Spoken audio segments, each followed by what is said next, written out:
বন্ধুরা, স্বাগত জানাই আজকে নতুন একটি ভিডিওতে। আজকে এসডি হেলথ টিপসের পক্ষ থেকে আমি শাশ্বতী আপনাদের সামনে তুলে ধরব গরম ও ঠান্ডা জলে স্নানের ভালো ও খারাপ দিক। বন্ধুরা, অনেকেই হয়তো জানেন গরম এবং ঠান্ডা জলে স্নানের আলাদা আলাদা উপকারিতা ও ক্ষতি রয়েছে। আজকের ভিডিওতে আপনাদের একটু মনে করিয়ে দেব কোন জলে স্নান আপনার জন্য ভালো এবং কোনটি খারাপ প্রভাব ফেলতে পারে আপনার শরীরে। আসুন তাহলে শুরু করি। গরম জলে স্নান করলে পেশির শক্তভাব কমে, ব্যথা কমতে সাহায্য করে।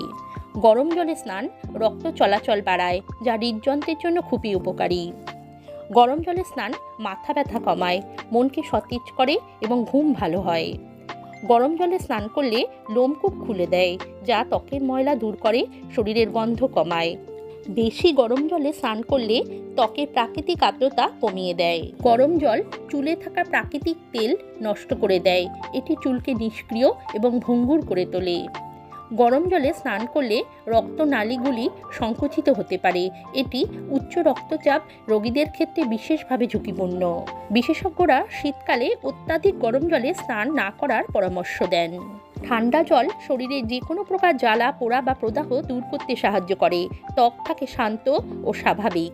দিনের শুরুতে হোক বা ব্যস্ত দিনের শেষে ঠান্ডা জলে স্নান শরীরকে ফুরফুরে এবং উজ্জীবিত রাখতে সাহায্য করে। শুনতে অবাক লাগলেও শীতকালে শরীর গরম রাখার জন্য গরম জল থেকে ঠান্ডা জল বেশি কার্যকরী। শীতকালে সর্দি, কাশি ও শ্বাসকষ্টের সমস্যা ব্যতীত সুস্থ মানুষের ঠান্ডাজনিত সমস্যা থেকে রক্ষা পেতে নিয়মিত ঠান্ডা জলে স্নান বিশেষভাবে উপকারী, এটি সাম্প্রতিক এক সমীক্ষায় দেখা গেছে।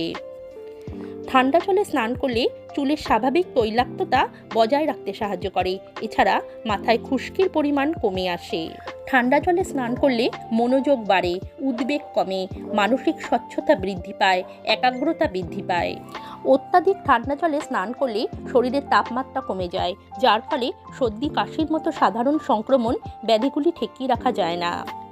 শীতকালে ঠান্ডা জলে স্নান করলে বাতের ব্যথার সমস্যা বেড়ে যায়, পেশি শক্ত হওয়ার সমস্যা দেখা দেয়, যা ব্যথার কারণ হতে পারে। উচ্চ রক্তচাপ রোগীদের ক্ষেত্রে ঠান্ডা জলে স্নান ঝুঁকিপূর্ণ হতে পারে। বন্ধুরা, ঠান্ডা ও গরম জলে স্নানের উপকারিতা এবং ক্ষতিকারক দিকগুলি তো জানলাম, এবার জানবো কোনটি আপনার জন্য ভালো। শীতে যাদের সর্দি কাশি শ্বাসকষ্টের ধাত আছে তারা অবশ্যই গরম জলে স্নান করুন, এছাড়া যারা ব্যথা বেদনায় ভোগেন তারাও গরম জলে স্নান করুন। আজ এই পর্যন্তই থাক বন্ধুরা। যদি এই তথ্য আপনার ভালো লেগে থাকে তাহলে লাইক, শেয়ার ও সাবস্ক্রাইব করতে ভুলবেন না। সবাই ভালো থাকবেন। নমস্কার।